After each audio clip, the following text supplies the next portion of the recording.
사무엘하 21장 22절 말씀 보겠습니다.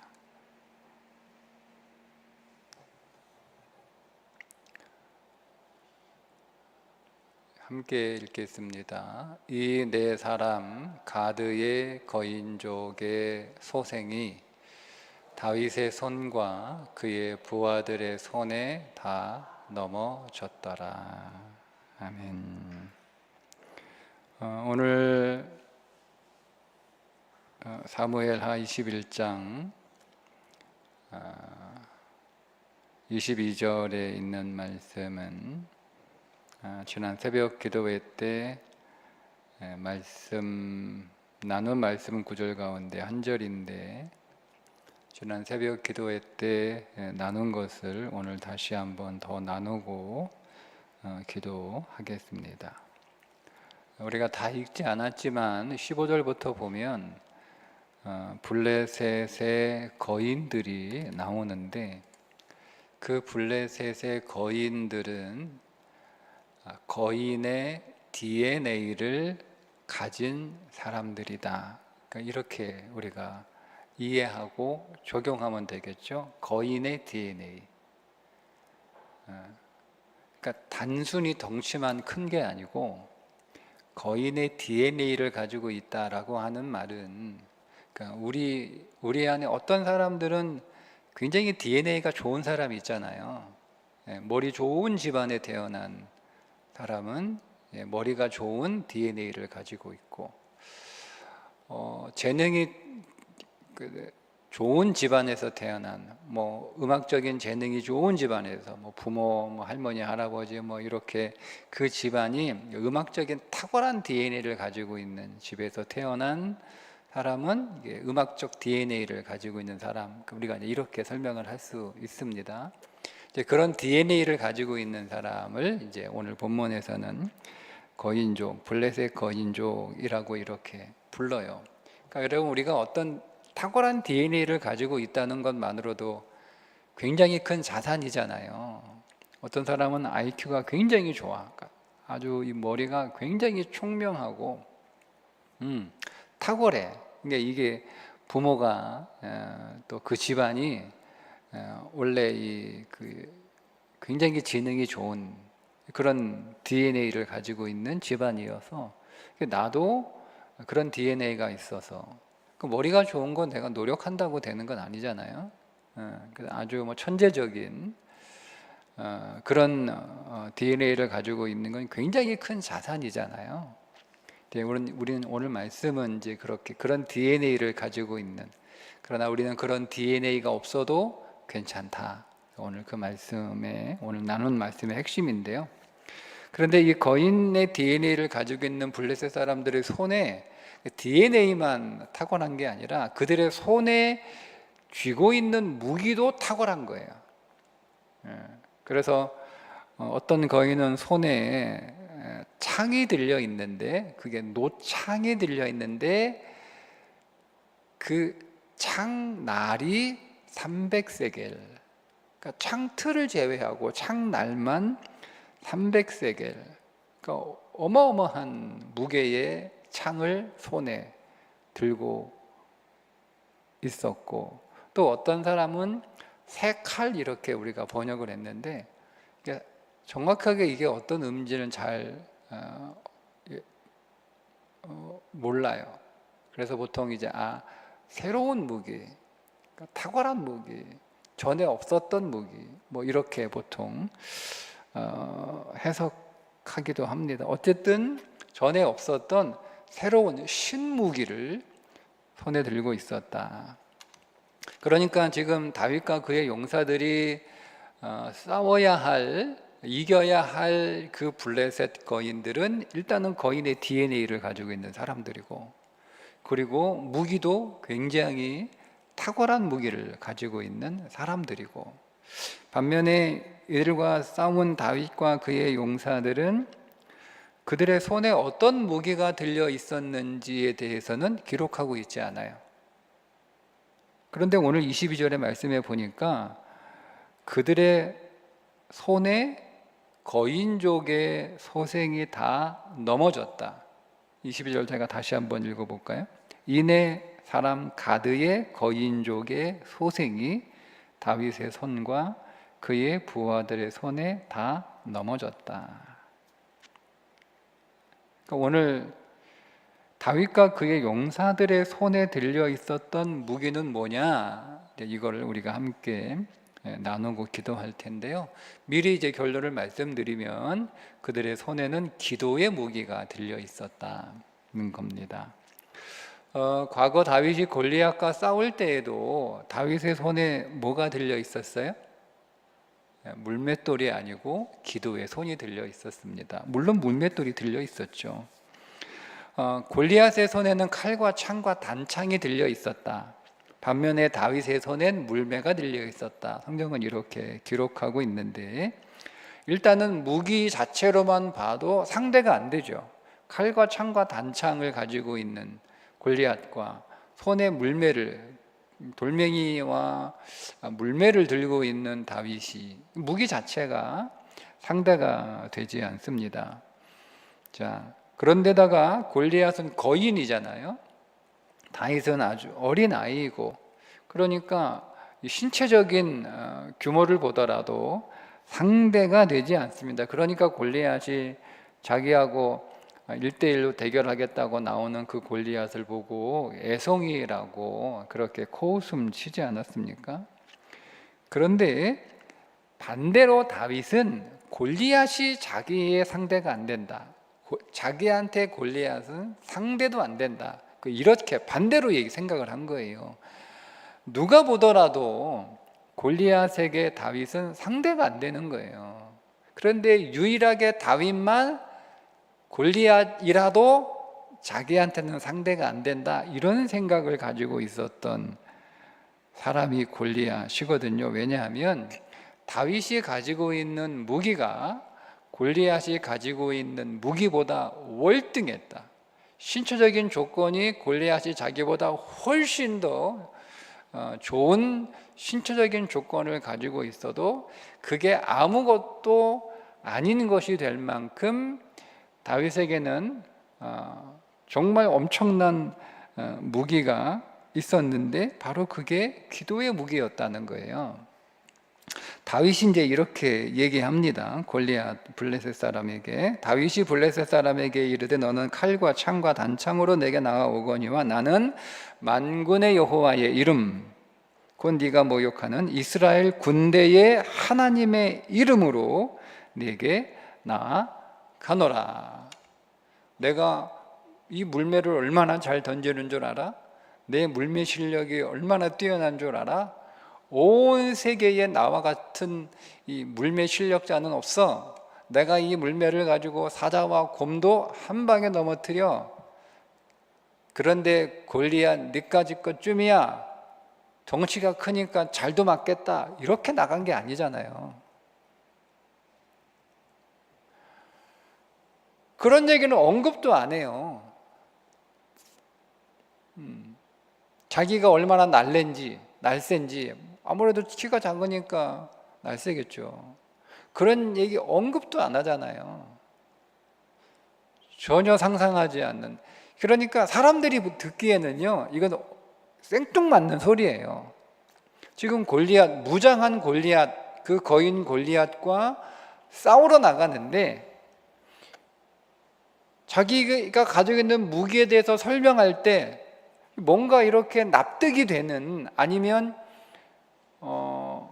이해가 상대가 안 되는 무기를 가지고 있다 하더라도 뭔가 무기다운 무기를 가지고 나간다고 이렇게 얘기를 해야 되는데 완전히 다른 거잖아요. 완전히 다른. 그러니까 여러분, 이거는요, 수준이 다른 게 아니고요, 차원이 다른 이야기를 하는 거예요. 그러니까 다윗은 수준의 삶을 살지 않아요. 그러니까 그리스도인들은 수준의 삶을 살지 않아요. 우리가 계속 수준의 영역에 계속 머물러 있으니까 우리는 계속 자꾸 비교하는 거예요. 저 사람은 뭘 가졌어? 나한테는 뭐가 있어? 내 능력은 어느 정도야? 저 사람 능력은 어느 정도야? 내가 원하는 것을 얻기 위하여 나에게 어떤 능력이 필요해? 내 수준은 이렇거니까 내가 수준을 얼마나 끌어올릴 수 있을까? 이런 생각을 하거든요. 그러니까 요거는 수준의 영역에서 살아갈 때 그럴 때 하는 얘기예요. 그러면 다윗이 수준의 영역에서 살았다면 수준 이야기를 하겠죠. 너는 칼과 창과 단창인데 나는 물매 5개. 근데 보기에는 그렇지 않은데 이게 효과가 굉장히 탁월해. 사자도 곰도 이거 한 방이면 끝나. 이렇게 여러분, 이게 수준의 영역에서 얘기를 하는 거예요. 근데 전혀 다른 영역, 이게 차원의 영역이에요. 차원의 영역에서 나는 만군의 하나님 여호와의 이름으로 내게 나간다. 이건 차원이 다른 거예요. 여러분, 우리가 이거를 수준의 영역에서, 수준의 관점에서 여러분 이 말씀을 이해하면 우리는 이 말씀을 이해를 못한 거예요.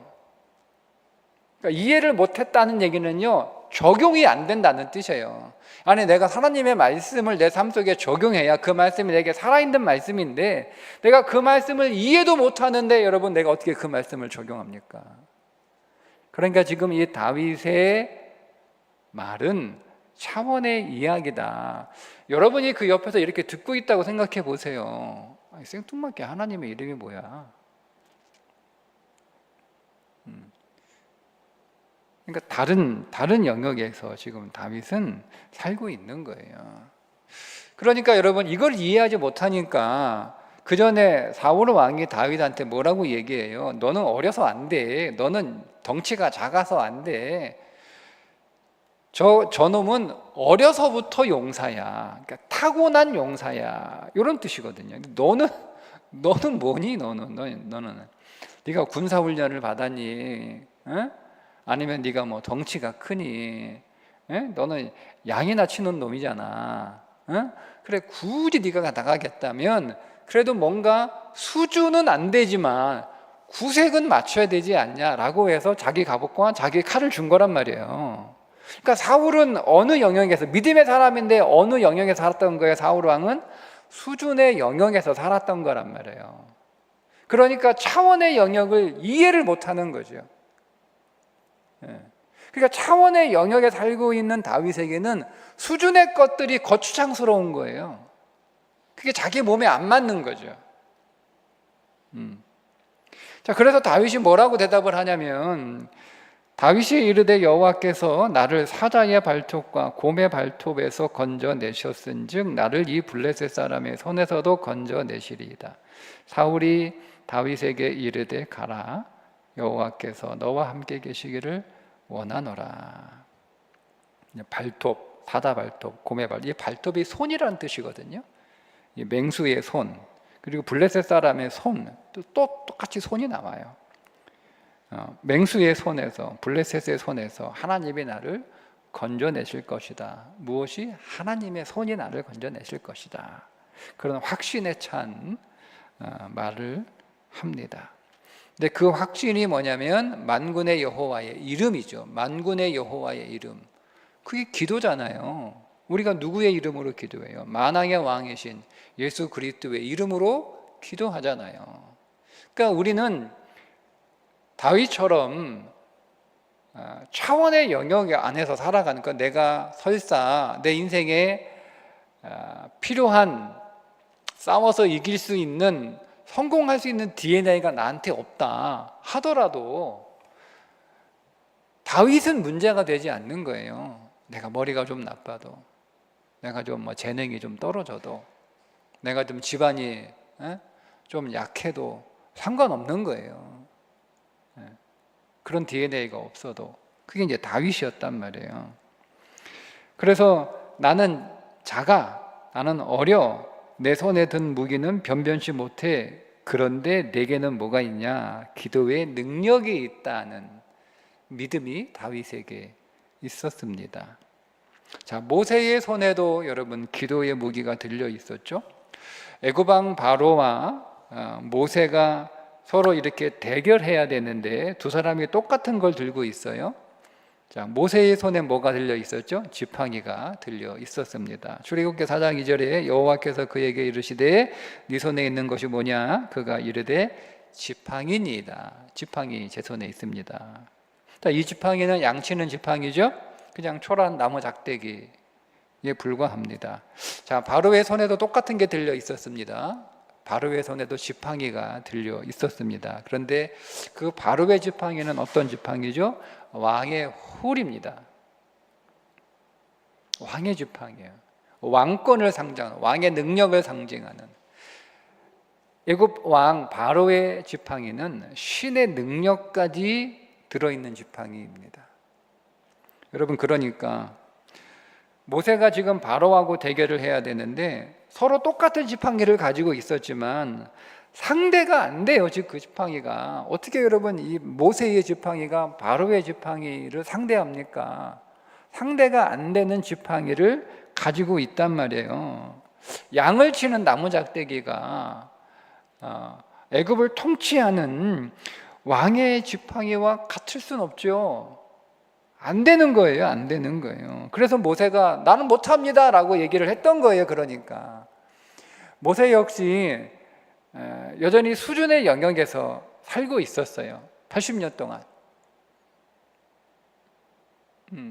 모세가 40년 애굽에서 그 탁월한 모세의 왕실 왕자의 교육을 받았지만 그는 역시 수준의 영역에서 살고 있었다. 여러분, 아무리 뛰어나고 아무리 좋은 교육을 받아도 수준의 영역에 살고 있으면 그렇게 큰 힘이 되지 못한다는 것을 부모들은 깨달아야 돼요.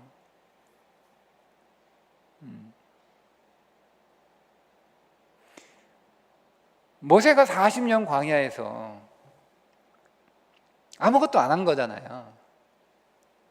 애굽 왕실에서 받았던 교육에 비하면 40년 동안 놀고 먹은 거잖아요. 아무것도 안 한 거잖아요. 그러니까 엘리트 교육을 받은 사람이 아무것도 안 한 거예요. 40년 펑펑 맨날 이제 양이나 치고 이거나 한 거예요. 한번 여러분 생각을 해보세요. 어쨌든 모세는 수준의 영역에서 세상을 바라본 거죠. 자기 삶을 그렇게 바라보고. 그러니까 못한다. 당연히 못한다. 왜? 수준이 다르잖아요. 왕의 지팡이와 자기 지팡이는 대결 자체가 안 되는 거예요. 같이 세워놓을 수가 없어요. 그러니까 모세가 하나님한테 하나님, 내 지팡이하고 바로 지팡이하고 어떻게 이게 상대가 됩니까? 그래서 난 못한다, 안 한다라고 하나님한테 그렇게 한 거란 말이에요. 근데 결국 이제 모세가 하나님을 이길 수 없죠. 하나님이 관건적으로 말씀을 하시니까 결국 모세가 그 지팡이를 들고 바로하고 대결하기 위해서 애굽으로 가는데 그때 성경은 모세가 들고 있던 지팡이가 어떤 지팡이인지를 말씀해 주고 있습니다. 그게 출애굽기 4장 20절인데요. 모세가 그의 아내와 아들들을 나귀에 태우고 애굽으로 돌아가는데 모세가 하나님의 지팡이를 손에 잡았더라. 이렇게 얘기합니다. 양치는 지팡이, 바로의 지팡이 아니에요. 하나님의 지팡이. 여러분, 이거는 수준의 문제가 아니에요. 차원의 문제예요. 네. 보기에 보세요, 여러분. 갑자기 지팡이가 바뀌었나요? 모세가 양을 치던 지팡이에서 하늘에서 하나님의 지팡이가 새로 하나 뚝 떨어졌나요? 그 지팡이 40년 동안 쥐고 있었던 그 지팡이, 그 나무 지팡이, 그 초라한 지팡이란 말이에요. 하늘에서 하나님이 지팡이 하나 뚝 바로하고 싸우려면 이 정도 지팡이는 좀 있어야 되니까 그래 내가 내 지팡이 하나 줄게 하고 하나님이 꺼내가지고 하나 지팡이 뚝 이렇게 하늘에서 모세한테 던져주신 게 아니란 말이에요. 여전히 양을 치는 초라한 지팡이에 불과한 거였는데 근데 성경은 그걸 하나님의 지팡이라고 부릅니다. 그러면 여러분, 바로의 지팡이가 아무리 강력한 지팡이라 할지라도 하나님의 지팡이와 비교할 수 있습니까?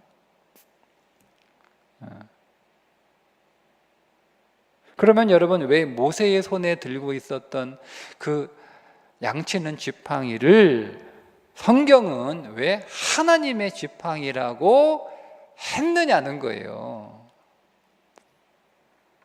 그게 이제 언제 드러나요? 그게 언제 드러나요? 아말렉하고 싸울 때. 아말렉하고 싸울 때. 물론 이제 홍해바다 앞에서, 그러니까 점점 점점 늘어났는데 그것이 명확하게 모세의 손에 들려있던 지팡이가 능력이거든요. 막 바다를 치니까 막 피로 막 변하고 뭐 이렇게 막 홍해가 갈라지고 이게 능력의 지팡이인데, 그게 이제 어떤 지팡이인지가 아주 명확하게 드러나는 게 출애굽기 17장 아말렉과의 전쟁에서 그 지팡이가 어떤 지팡이인지가 정확하게 드러납니다. 17장 9절에 모세가 여호수아에게 이르되 우리를 위하여 사람들을 택하여 나가서 아말렉과 싸우라. 내일 내가 하나님의 지팡이를 손에 잡고 산 꼭대기에 서리라. 그리고 그 지팡이를 들고 산에 올라갔습니다. 자, 11절에 보니까 모세가 손을 들면 이스라엘이 이기고 손을 내리면 아말렉이 이기더니, 그러면 모세가 손을 들어 기도한 거잖아요. 그러니까 모세가 쥐고 있는 지팡이를 하나님의 지팡이라고 부른 이유가 뭐예요? 기도했기 때문입니다. 하나님의 지팡이는 기도입니다. 기도가 하나님의 지팡이입니다.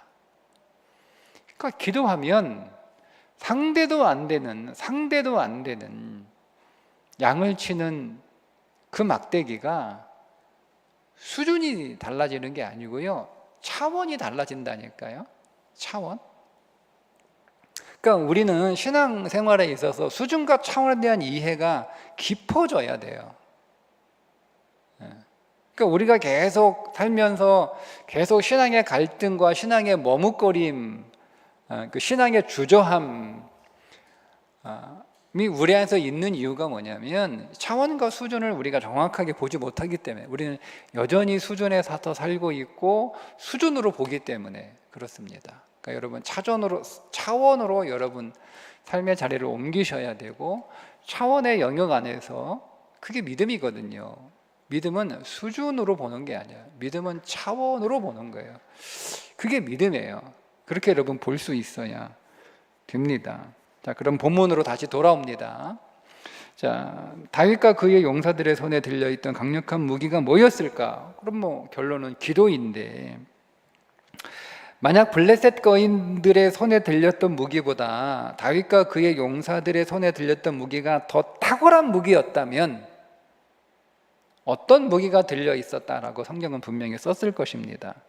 물론 다윗과 그의 용사들의 손에 어떤 무기가 들려 있었죠. 맨손으로 싸운 건 아니었을 거잖아요. 맨손으로 맨주먹으로 싸웠겠습니까?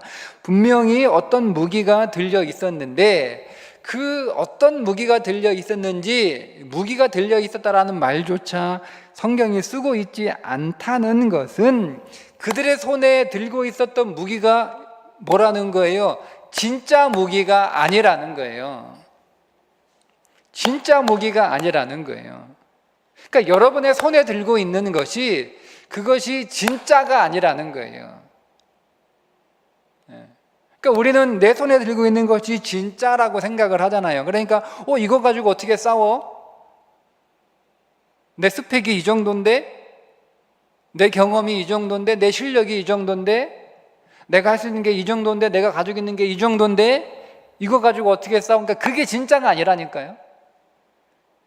그러니까 성경이 기록하고 있지 않은 거예요. 그래서 그냥 단순하게 그들의 손이 이겼다 이러잖아요. 손이 이겼다, 그들의 무기가 이겼다, 이렇게 얘기하지 않아요. 그들의 손이 이겼다, 이렇게 말씀하고 있습니다. 그러니까 여러분 22절이 우리들에게 전하는 메시지는 분명합니다. 그들의 능력으로 승리한 게 아니고 하나님의 능력으로 승리했다는 것을 우리들에게 메시지로 전하고 있는데, 이들을 용사라고 부르잖아요. 다윗과 그의 용사들, 다윗의 용사들.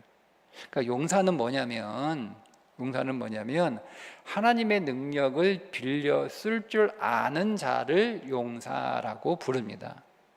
성경에는 두 종류의 용사가 있는데요, 블레셋 거인처럼 거인의 용사의 DNA를 가지고 있는 사람,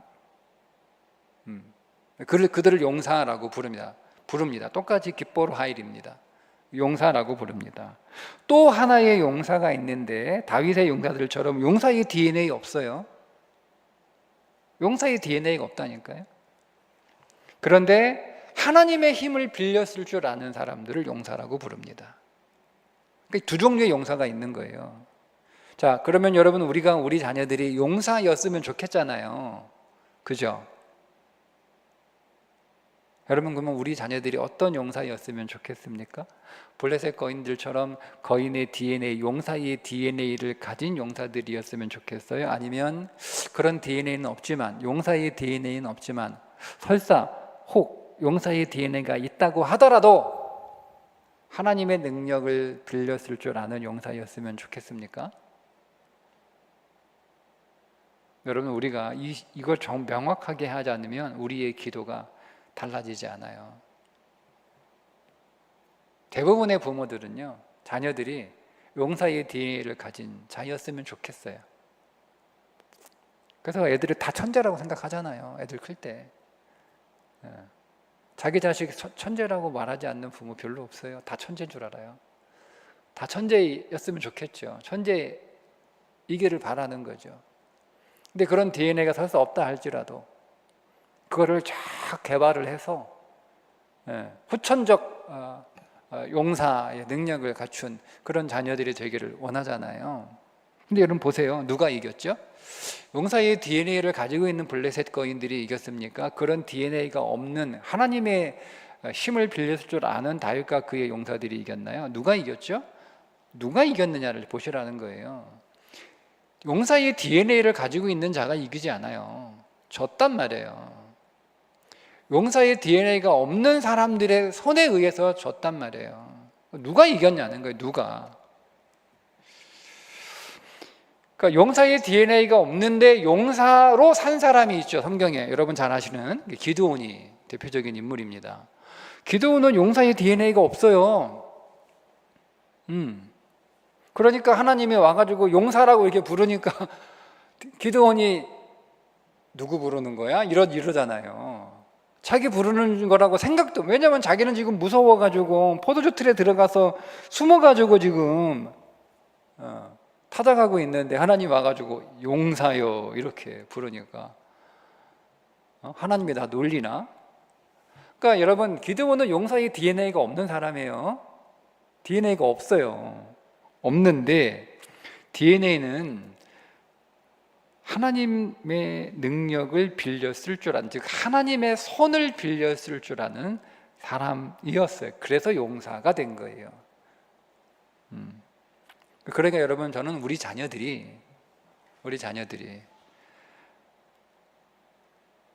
용사의 DNA가 있어도 없어도 상관없어요. 저는 그게 그리스도인들에게는 크게 의미가 없다. 어차피 그거 쓸 거 아니니까. 하나님의 손을 빌렸을 줄 아는 그런 용사들이 되기를 주님의 이름으로 축복합니다. 성경에 하나님의 손을 빌려 쓴 사람이 또 한 명 나오는데 이제 그게 에스라입니다. 에스라를 이제 용사라고 부르진 않지만 왜 에스라를 제가 예로 드냐면 하나님의 손을 어떻게 빌렸었는지를 잘 보여주는 사람이기 때문에 제가 에스라를 오늘 이 말씀과 연결해서 소개를 해드리면, 에스라 7장 28절에 보면 이렇게 말씀하고 있어요. 하나님, 내 하나님 여호와의 손이 내 위에 있으므로 내가 힘을 얻었다. 그러니까 에스라가 힘을 얻은 게, 에스라는요, 우리가 이 말씀을 에스라가 힘이 하나도 없다, 능력이 하나도 없다, 여러분 이렇게 볼 수 있는데, 에스라는 탁월한 능력을 가지고 있는 사람이에요. 탁월한 능력. 어떤 의미에서 DNA가 굉장히 좋은 사람이에요. 그런데 에스라는 그것으로 살지 않은 사람이라는 거죠. 그래서 우리가 좀 주의 깊게 봐야 될 인물 가운데 한 사람입니다. 이 페르시아 왕 정말 전폭적인 지지를 받은 사람이에요. 우리가 작년에 그 통성경 볼 때 제가 잠깐 설명을 해드렸는데요. 당시 페르시아 정세가 굉장히 안 좋았어요. 자꾸 저 구석에서 자꾸 반란이 일어나요. 애굽에서 반란이 일어나고 저 팔레스타인 그 구석에서 자꾸 이제 반란이 일어나니까, 그러니까 이게 골칫거리. 점점 페르시아가 좀 기울어가고 있는 상황에서. 근데 이거를 해결하기 위해서 누구를 보냈냐면 그게 에스라예요. 정치적으로 여러분 페르시아 제국 내에서 왕의 전폭적인 신뢰와 신임을 받고 있었던 사람이 에스라예요. 그러니까 여러분, 근데 에스라는요, 이거를 그 당시 그 페르시아 제국 내의 어떤 정치적 상황으로 해석을 하지 않아요. 신앙적으로 해석, 이게 차원에서 사는 사람이, 현실은 분명히 그게 맞거든요. 근데 그렇게 해석하지 않잖아요. 보는 게 다른 거예요. 이 아닥사스 왕이 에스라를 이게 반란이 일어나는 곳에 가서 그거를 좀 정리해라 라고 하면 정말 신임하는 사람이 아니면 안 보내고요, 정말 탁월한 능력이 없으면 안 보내요. 사실 자기가 가야 되는데 자기가 갈 수 없으니까 자기만큼 할 수 있는 사람을 보낸 게 그게 에스라였단 말이에요. 그래서 그 에스라에게 아주 엄청난 권한을 주는데요, 네가 원하는 사람은 다 데리고 가라 이렇게 얘기하는 거예요. 사람 네가 다 뽑아가, 뭐 누구를 데려가든 상관없어, 다 데리고 가, 원하는 사람. 그 에스라가 누구 데리고 가요? 포로로 잡혀온 동족들을 데리고 가잖아요. 그 시비 안 걸어요, 왕이. 야, 엄마 왜 그 사람들 왜 데려가? 이렇게 안 하잖아요. 다 데려가라고 하죠. 그리고 가서 성전을 꾸밀 금은을 아낌없이 지원해 줍니다. 에스라가 어떤 사람인지 아는 거예요. 이 에스라는 신앙에 죽고 사는 사람이야. 그러니까 이 신앙의 문제를 해결해 주지 않고 지원해 주지 않으면 이걸 똑바로 안 할 거란 거죠. 그러니까 여러분, 이 정도가 돼야 돼요. 이 정도가. 저는 우리 자녀들이 야, 일 안 하고 교회 왜 가? 넌 주일도 여번 나와서 일해. 이렇게 말하는 게 아니고, 얘는 실력이 탁월한데 신앙에 죽고 사는 사람이야. 그래서 신앙적인 배려를 해주지 않으면 얘는 절대 일 안 할 사람이야. 에스라가 그런 사람이었어요. 그러니까 성전을 꾸밀 금은을 다 지원해 주는 거예요. 그것만 해주지 않아요. 강 서쪽에 유브라데에 있는 지역에 있는 관리들에게, 야, 에스라가 달라는 건 뭐든지 다 내놔. 다 줘야 돼. 뭐든지 다 지원해 줘. 그것도 뭐라고 해요? 신속하게 지원해 주라고 그래요. 미루지 말고. 그런 파격적인 조서까지 써서 보냅니다. 그런데 여러분, 이건 사실은 불가능한 일이에요, 상식적으로 보면. 근데 에스라는 이런 일을 당시 국제정서의 관점에서 그렇게 이해한 게 아니고 뭐라고 얘기하냐면 하나님의 손이 왕을 움직였다, 이렇게 해석합니다.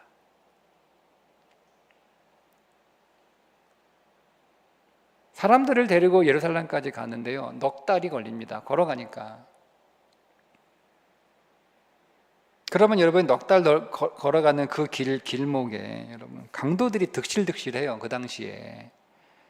그러니까 지금 상황이 페르시아의 그 정치력이 많이 이렇게 떨어진 상태니까, 나라가 이제 이게 힘이 없으면, 그렇잖아요. 나라가 힘이 없으면 도둑 강대들이 들끓거리잖아요. 여기저기 불법 자행하고.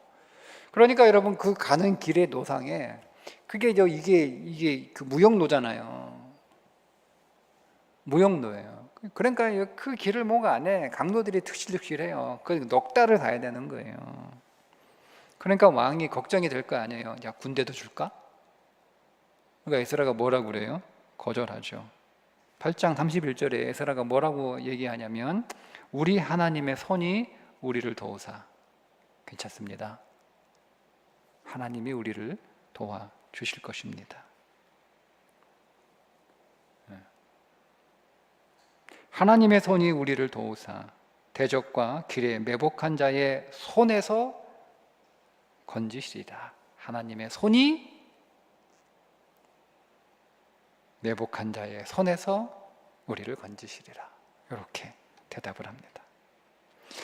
그러니까 여러분, 에스라는요, 하나님의 손을 빌려 쓸 줄 아는 탁월한 실력을 가지고 있었던 사람이라는 것을 우리가 발견할 수 있습니다. 그러면 에스라가 그 하나님의 손을 어떻게 빌려 썼느냐, 그것만 이제 확인하면 되잖아요. 그게 이제 에스라 8장 21절 23절에 나와요. 그때에 내가 아하와 강, 출발하기 전에 아하와 강가에서 뭐 하냐면 금식을 선포하고 우리 하나님 앞에서 스스로 겸비하여 우리와 우리 어린 아이와 모든 소유를 위하여 평탄한 길을 그에게 간구하였으니, 금식 선포하고 간구하였으니 뭐 했다는 거예요? 기도했다는 거예요. 이는 우리가 전에 왕에게 아뢰기를 우리 하나님의 손은 자기를 찾는 모든 자에게 선을 베푸시고 자기를 배반하는 모든 자에게는 권능과 진노를 내리신다 하였으므로 길에서 적군을 막고 우리를 도울 보병과 마병을 왕에게 구하기를 부끄러워했대요. 나는 차원에서 살고 있는 인생인데 수준에서 살고 있는 걸 부끄럽다고 얘기를 하는 거예요, 지금. 우리가 진짜 부끄러워해야 될 게 뭔지를 에스라가 가르쳐주고 있습니다. 그러므로 다시 반복합니다. 우리가 이를 위하여 금식하며 우리 하나님께 간구하였더니 그의 응답하심을 입었느니라. 기도했죠. 금식하고 간구했어요. 하나님이 기도하는 자에게 선을 베푸신다. 자기를 찾는 자에게 하나님이 선을 베푸신다. 그래서 우리는 금식하고 하나님 앞에 기도했다. 내가 왕에게, 우리가 넉 달 동안 이 도둑들이 득실거리는 길을 지나가야 되니 군사를 좀 붙여주십시오라고 말하는 게, 왕이 먼저 그렇게 얘기했단 말이에요. 근데 그걸 내가 부끄럽게 여겼다는 거죠. 여러분, 뭐가 부끄럽지요? 진짜 여러분, 뭐가 부끄러운, 여러분, 그리스도인들에게 진짜 부끄러운 게 뭔지 아세요? 가난한 게 부끄러운 게 아니에요. 돈이 없는 게 부끄러운 거 아니에요. 여러분, 스펙이 없는 게 여러분 부끄러운 게 아니에요. 그리스도인들에게 진짜 부끄러운 거는요, 그런 게 아니에요. 에스라는 왕의 도움을 받는 걸 부끄러워했답니다. 여러분, 왕의 도움을 아무나 받을 수 있나요? 생각해 보세요. 페르시아 제국의 황제의 도움을 아무나 받을 수 있어요? 황제가 아무한테나 도와주겠다고 얘기합니까? 황제의 도움을 받을 수 있다는 것 자체가 능력이에요. 그 자체가 능력이라니까요. 그것도 여러분, 왕이 먼저 군대를 붙여줄까라고 먼저 제안을 했는데, 에스라는 정말 탁월한 능력을 가지고 있는 사람이에요. 어떻게 우리가 설명이 안 돼요. 우리가 그 시대를 살고 있지 않으니까 설명이 안 돼요. 근데 에스라는 그게 부끄럽대요. 자기 능력으로 사는 거. 그래서 부끄럽지 않기 위하여 뭐 하겠다는 거예요? 에스라가 기도하겠다는 겁니다. 그러면 뭐가 부끄러운 거죠? 우리에게 기도의 능력과 권세를 주셨는데 기도 안 하고 가난하다, 없다, 힘들다, 안 된다, 어렵다라고 투정 부리고 두려워하고 쩔쩔매는 게 부끄러운 거예요. 내게는 이것저것이 있어서 나는 기도할 필요 없어, 기도 안 해도 돼 라고 안심하며 살아가는 것, 여러분, 그게 부끄러운 거예요. 진짜 부끄러운 건, 그리스도인들에게 진짜 부끄러운 건 기도 안 하는 게 부끄러운 거예요. 우리에게 가난은 기도 안 하는 게 가난한 거예요. 우리에게 무능은 기도 안 하는 게 무능해요. 우리에게 약함은 기도 안 하는 게 약한 거예요. 말씀을 맺습니다. 예레미야 33장 3절에 너무 유명한 말씀, 우리가 너무 잘 알고 있는 말씀, 너는 내게 부르짖으라 나는 내게 응답하겠고 네가 알지 못하는 크고 은밀한 일을 내게 보이리라. 여러분, 여러분에게 용사의 DNA, 거인의 DNA 없어도 돼요. 그거 없다고 낭망하거나 좌절하거나 포기하거나 하지 마세요. 그거 없어도 돼요. 여러분에게 용사의 DNA 여러분 있다고 안심하지 마세요. 자만하지 마세요. 진짜 누가 이겼냐? 그런 게 없었던 다윗과 다윗의 용사들이 DNA를 가지고 있는 거인족을 이겼단 말이에요. 무엇으로? 기도로 이겼다는 거예요. 기도로. 그러니 우리는 그런 DNA가 없어도, 그런 DNA가 있어도 아무런 의미가 없는 거예요. 그러니까 없어도 의미가 없다는 얘기는요, 있어도 의미가 없어야 되는 거예요. 없어도 의미가 없어. 근데 있으면 좋아. 그건 아니에요. 그러니까 우리는 그냥 없어도 의미가 없는 거, 없어도 괜찮아는요, 있어도 뭐 별로 그렇게 중요하지 않아. 뭐 있다고 도움되는 게 아니야. 이게 차원의 삶이에요. 차원의 삶. 그러니까 우리에게는 뭐가 있어요? 기도가 있어요. 기도가 여러분 DNA가 필요합니까? 기도는 DNA가 필요 없어요. 할머니, 할아버지, 엄마, 아버지가 여러분 기도 열심히 하면 자식은 그냥 자연스럽게 뭐 그 DNA가 있어가지고 기도하는 거 아니잖아요. 기도는 각각이고 기도는 셀프고 기도는 하나님하고 1대1이에요. 근데 이 기도가 얼마나 탁월한, 얼마나 강력한 무기인지 용사의 DNA를 이깁니다. 오늘 우리의 자녀들이, 또 우리 청년들이, 청소년들이, 우리 교회학교 오늘 우리 어린 자녀들이 그 DNA에 속지 말고 그들에게 꼭 있어야 될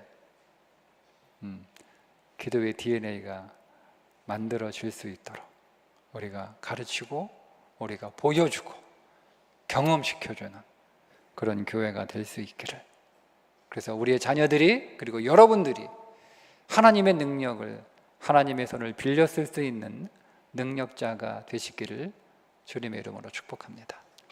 기도하겠습니다. 하나님, 우리에게 DNA 없어도 괜찮습니다. 머리가 탁월하지 않아도, 재능이 뛰어나지 않아도, 하나님, 우리의 능력이 부족해도 하나님 괜찮습니다. 우리에게 허락하신 주 예수의 이름만 있다면 우리는 얼마든지 승리할 수 있는 사람인 것을 하나님 우리가 더 깨닫게 하여 주셔서 우리들에게 기도의 영을 부으시고 기도를 훈련하게 하시고 기도가 깊어지게 하시고 기도가 강해지게 하시고 기도가 넓어지게 하셔서 우리 모든 성도들이, 우리의 자녀들이 기도의 능력을 소유한 자들 되게 하여 주셔서 그 기도로 하나님의 능력을 빌렸을 줄 아는, 하나님의 손을 빌렸을 줄 아는 진정한 용사들이 되게 하여 주옵소서. 예수님의 이름으로 기도합니다. 아멘.